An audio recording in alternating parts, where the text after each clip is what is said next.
I'll go past the example and let me see, yeah, I have the expression back there. So, if you look at the variance of the periodogram, unfortunately the variance of the periodogram estimate at any frequency is, so look at this expression here, in the limit as n goes to infinity, the variance does not go to 0. In fact, it is nothing but the squared value of the true spectral density. If you want consistency, what should have occurred? This should have gone to 0. We got that with sample mean, with autocovariance function, with variance, all of that, all of those estimators satisfied this condition that in the limit as n goes to infinity, the variance went to 0, variability. This variability is not in frequency domain. Do not confuse the fluctuation that you see in frequencies with this variability. This variability is you stand, you position at a particular frequency and look at the variability that you see across realizations. This is what is variability. Be careful. This variance is not in frequency, right. Obviously, this variance is across all possible realizations. So, that is the reason why the periodogram fails. Anyway, so let us move on now. These results are going to tell you that the periodogram is a chi-square distributed, has a chi-square distribution, and you can use that to construct confidence regions and so on. But anyway, we realize that the raw periodogram is a poor estimator. So, what I am reporting in this table is to show you that essentially the periodogram, if you were to fit a density function to the histograms here, you would obtain these estimates, parameter estimates for the density, and you can show that essentially these are these agree with the theoretical results here, that it is a chi-square distributed variable. But that is not of interest to us. What is of interest to us is how do I improve the periodogram, and we have already discussed two remedies. One remedy is to chop the given realization into segments and take the average, that is one. Second is to smooth the periodogram, and yet there is a third viewpoint, and the third viewpoint takes us back to this definition. If you recall, we had a second one, which is that the spectral density is the Fourier transform of the autocovariance function. Now, if you look at the definition here, it says that you would require the autocovariance function at infinite lags, which I do not have, right. The first point to keep in mind is you can show that computing the periodogram, you have done this even in the assignment, computing the periodogram amounts to computing the sample ACVF over whatever maximum length you can compute from your data and then taking the Fourier transform. So, how do you compute periodogram? You take the DFT of the given signal and then take the square divided by n. So, right, this is the way you would compute the periodogram. You can show that this periodogram, the way you compute, is the same as computing the sample ACVF, and so this periodogram is the same as computing the sample ACVF and then taking its Fourier transform, where L runs from minus n minus 1 to n minus 1, because these are the maximum lags up to which you can compute the ACVF. So, the periodogram that we are talking about is the same as taking the Fourier transform of the sample ACVF. With this identity and the second relation that we have through Wiener-Khinchin theorem, you see there is a big difference. You are supposed to have the ACVF at infinite lags, okay, that is fine, no problem. As n goes to infinity, you will have it. Then I should have recovered the estimate. What is happening? Why am I actually not achieving consistency? The main point is the number of estimates that are available for a finite, if you look at finite length, the number of estimates that are available, data points that are available to estimate the sample ACVF keeps decreasing as I go to higher lags. Okay. So, at lag 0, I will have maximum number of observations to estimate the sample ACVF, whereas at lag n minus 1 I will have only one pair of observations, correct. If you recall, if you look at this expression here, the number of terms in the summation depends on L, correct. In fact, if our counting begins from 0, then you would actually sum this up from L to N, if our indexing begins from 0 and goes up to n minus 1. So, you can see the number of observations keeps decreasing as you move to higher lags, which means the error in the estimates of ACVF will keep changing, and that is why I said when you look at the significance bands at higher and higher lags and then you look at estimates going out of the significance bands, sometimes you have to take it with a bucket of salt, right, because there is so much error in those estimates, you do not have the same kind of averaging that is being performed in time. And this was identified as one of the reasons why the periodogram is not performing well. This perspective gives rise to what is known as Blackman-Tukey estimator. So, the segmenting method gives rise to Welch average periodogram method. The smoothing idea gives rise to what is known as smooth periodograms or Daniell smoothers, and the other perspective, the third perspective, which is that the sample ACVF that is being used, it does not matter whether you actually computed it this way or not. The moment you computed periodogram, this is what you are doing in the backdrop, okay. And what you should therefore do, what should you do to account for the changing errors? Sorry? One is take fewer, that is fewer autocovariances, and also attach a weighting, right. Although I must have taken in principle, if I have 1000 observations, I can compute up to lag 999. What we have realized now is, let us not include all the autocovariances, maybe take up to 20 or 30 depending on the situation, but even among this 30 give weightage, more weightage to the ones that are closer to 0 lag. That is the idea of Blackman-Tukey estimators. That is it. If you have understood this principle, the rest of it is only math, and that math is not complicated. All you do is now apply a windowing function. So, let me just quickly take you to the math. If you are clear with the principles, then the expressions become very easy to follow. I will come back to this comparison with non-parametric and parametric methods. So, the first idea is, historically if you look at it, smoothing the spectrum. At each frequency, estimate the true density by local averaging, and that is what you are doing. So, essentially you take a band of L frequencies and then construct the local averages as follows, that is all. So, this is now the D here indicates it is a Daniell smoother in honoring the person who has proposed it. And now you can come up with all versions. So, this is your vanilla version, and now you can really add all masala to it, okay. You can add sambar powder, curry powder, whatever you want, you can add to it. This is the vanilla idea, the basic idea remains the same in all of them. Whether you want to actually give more weightage, remember I said this is simple averaging, you can now take this a bit more further and add weightage, different weightage to different frequencies, okay. Maybe 2 or 3 PhDs, all of that is done unfortunately. So, that is the idea behind this Daniell smoother, and there are recommendations for this weighting functions. So, the procedure for constructing the Daniell smoother is to subtract mean and deterrent time series. Always you should do this, you should remove the mean so that the DC component does not confound your analysis.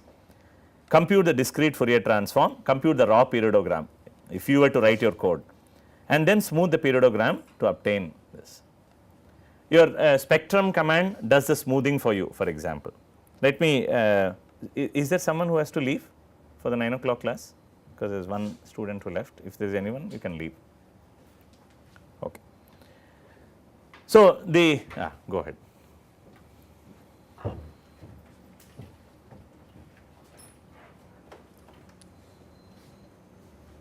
We will assume that they have 9 o'clock classes. Okay, anyway, maybe they do. I do not want to question their integrity and so on. So, the weighting, when the moment you attach weighting here, what you are doing is you are actually estimating what is known as a through a modified Daniell method.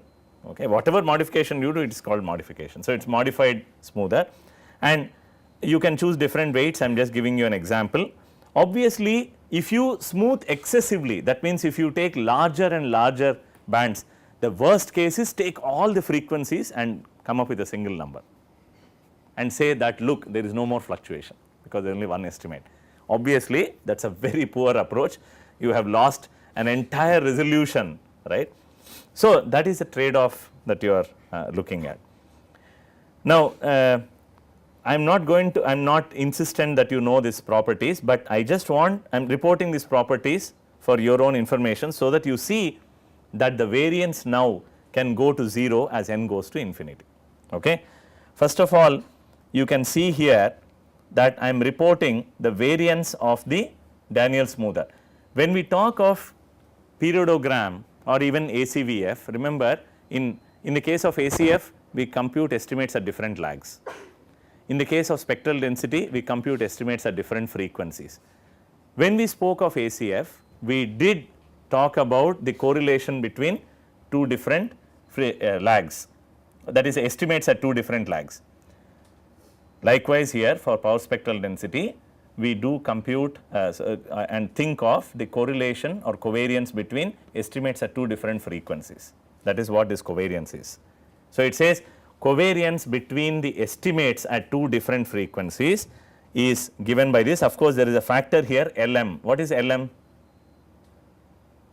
In our notation, it is the length, it is a band of frequencies that I am considering for smoothing.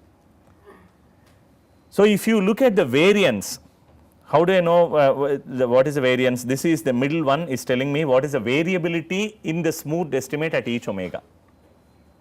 That variability now is a function of L. Okay. In fact, I think there is a, yeah, it should be fine.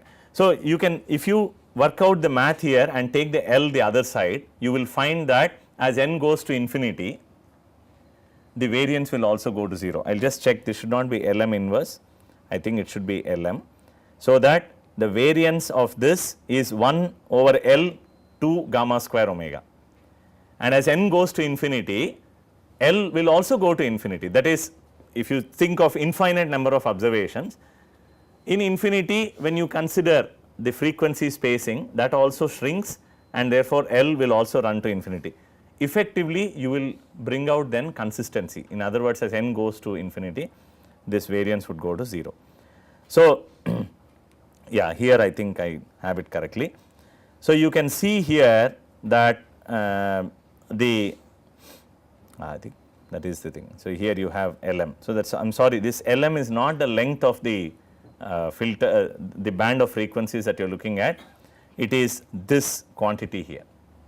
Okay. M is the band of frequencies, 2m plus 1 is the band of frequencies that you are considering. So, if you work out the math, you can show that essentially the variance of the estimate goes to 0 as n goes to infinity, which is what you wanted to achieve, consistency, all right.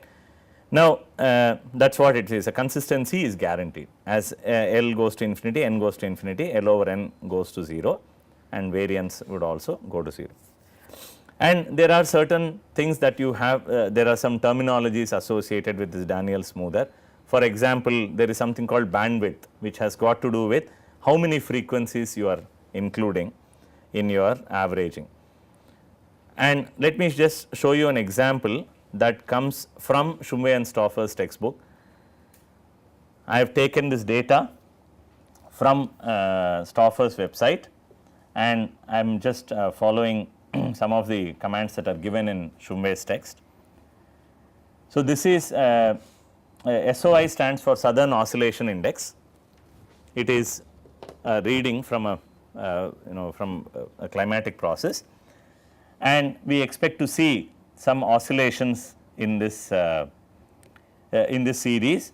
And what you see on the top is the smooth periodogram. here of the Southern Oscillation Index. There is another series that I am showing, ignore the bottom one. The top one is the smooth periodogram that you obtain using Daniell smoother, and the way you implement Daniell smoother is through the spec.pgram. The spec.pgram allows you to compute raw periodogram and smooth periodogram both. Somehow R by itself has not provided methods for Welch average periodogram method or Blackman-Tukey method. There is another package called SAPA, which I will show you shortly, which does the smooth estimates for you. So, what you are supplying here is a series to spec.pgram. The span is being given, that is essentially you are saying look at 7 to the left and 7 to the right, and by saying taper equals 0, we are saying that do not apply any window. You can apply a window, the standard windows that we talked about earlier, and we are saying do not plot the, do not take the logarithm of it while plotting. So, you can also use the kernel routine to generate the filter and pass on the filter. So, here if you go and look up the help on spec.pgram, it will tell you what are the details. I do not know how well you can see, but it clearly says estimate spectral density of a time series by smooth periodogram, and unfortunately I can't zoom this out for you, but there are these different options apart from the time series that you have to give. So, the spans is vector of odd integers giving weights. So, you can supply the weights that we have talked about, alright, you can do that. In this case, sorry, I said earlier that we are looking at 7. So, you can say when I say span equals C 7 comma 7, what I am doing is I am just taking 2, look at the syntax here, the span has to be specified as vector of odd integers giving the widths of the modified Daniell smoother. So, we are specifying what is the width of the Daniell smoother in the span.